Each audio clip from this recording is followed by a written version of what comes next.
Okay, let's be honest. We all make mistakes. We all have these little hiccups where things just go wrong and they don't work out.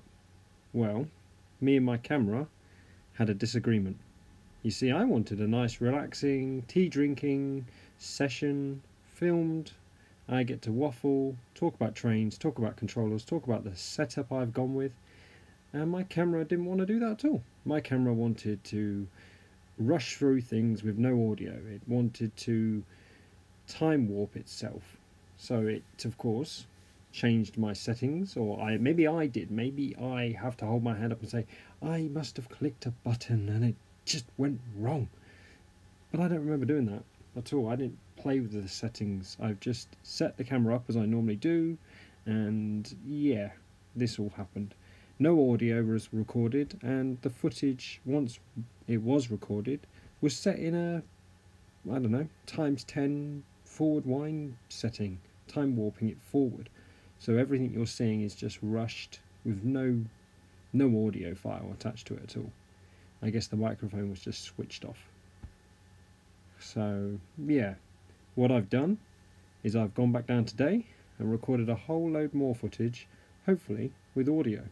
So we're going to go through this very quickly and basically cut to the new bit, and hopefully you'll enjoy. At least you'll enjoy it a lot more than I did. So yeah.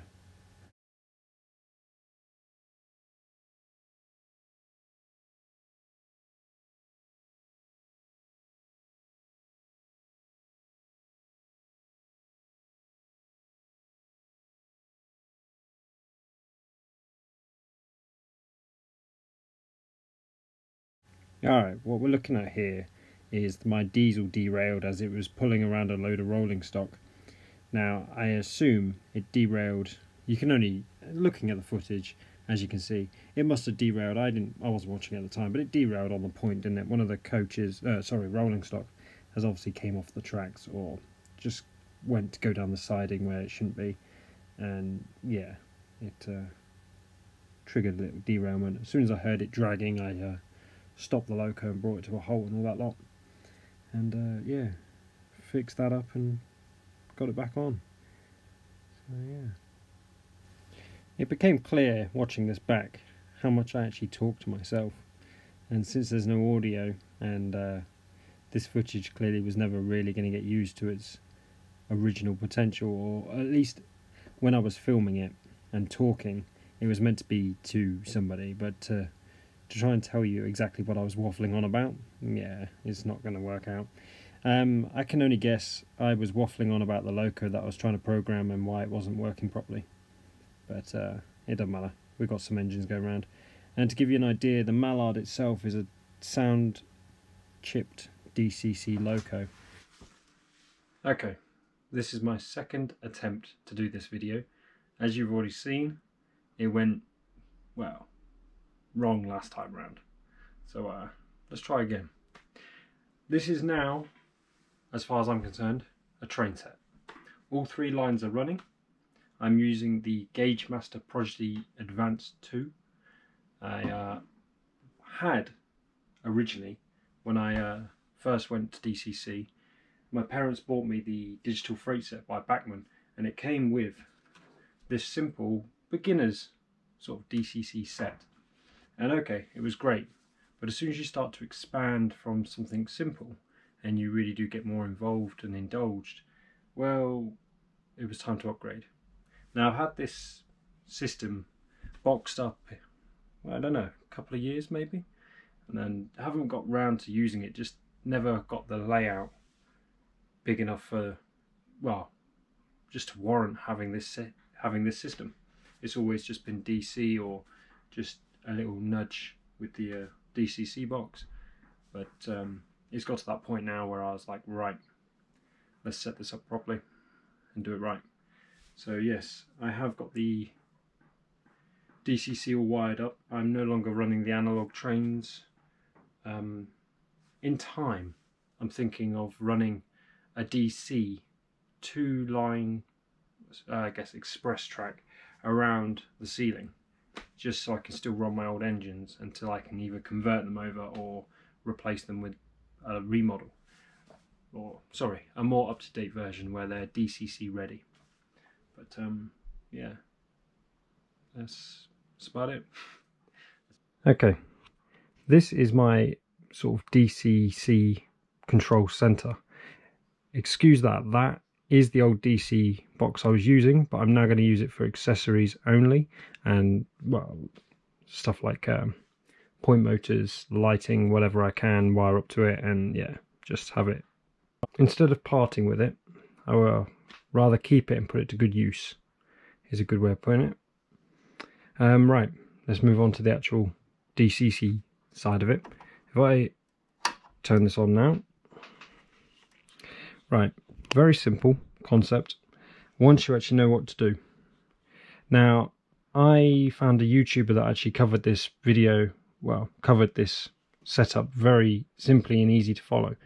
Cheeky Tech, I think, was the YouTuber's channel, and yeah, he simply went through the program sessions and, well, program setup and everything.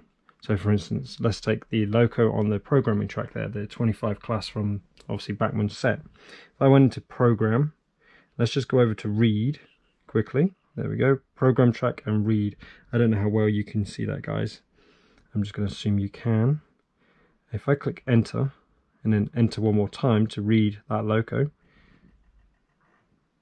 and you probably couldn't hear that, but it was kind of making a little gurgling sound. And there you go, 233 is what it's addressed to. And then you can go back to the program track as well as main track for programming as well. If I'm not mistaken, with DCC, that's one thing you want to avoid, is don't switch to programming on your main track. It's just simply, I imagine, if you've got multiple trains on the line, let's say up there, surely it's going to address every loco on those lines. The rolling stock are just waiting for the class 25. I'm going to do a little running session when I'm done here. I did have a new addition, and you've probably seen it, the Hornby Mallard, but that was acting up and wasn't really working as well.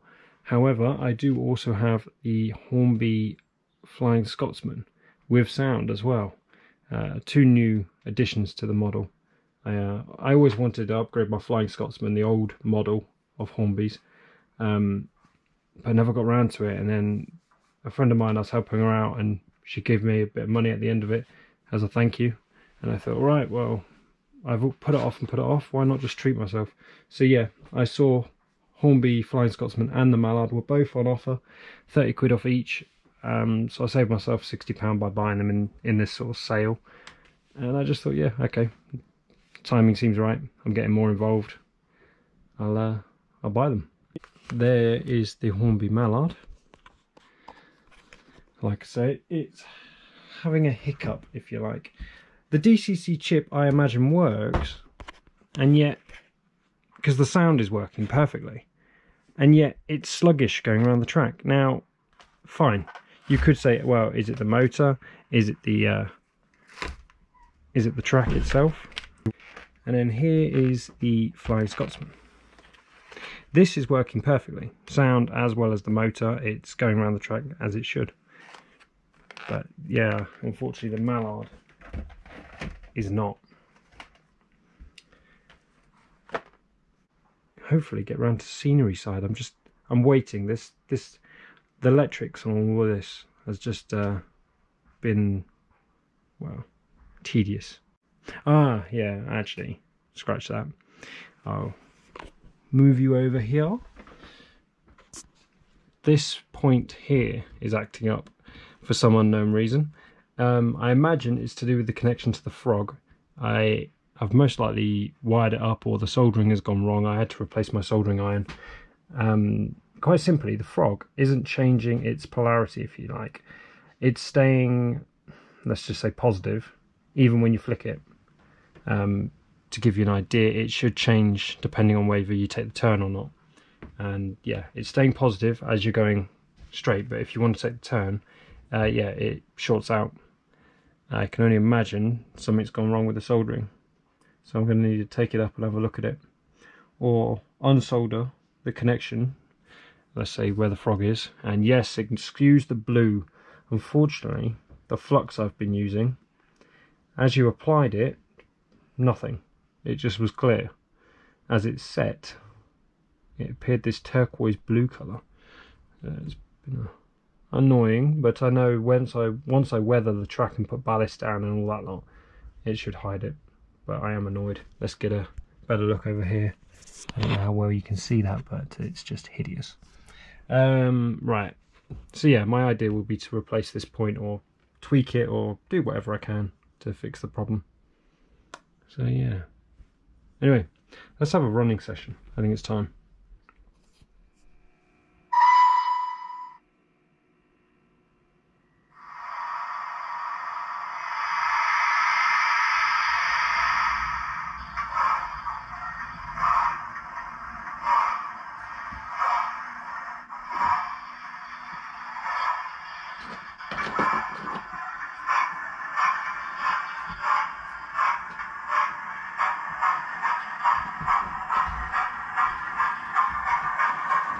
Now the Flying Scotsman doesn't have any rolling stock or coaches on it, but the Class 25 does.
Okay guys, that's the running session for today.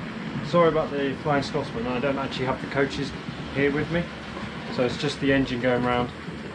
But I could have got some other coaches, but it just wouldn't look right. I don't know, I just didn't do it. But yeah, hopefully I'll have another video soon. I've got some other projects on the work or on the go either, and yeah, my idea is to show them off. So yeah, right, that's it for now. Take care. Yeah.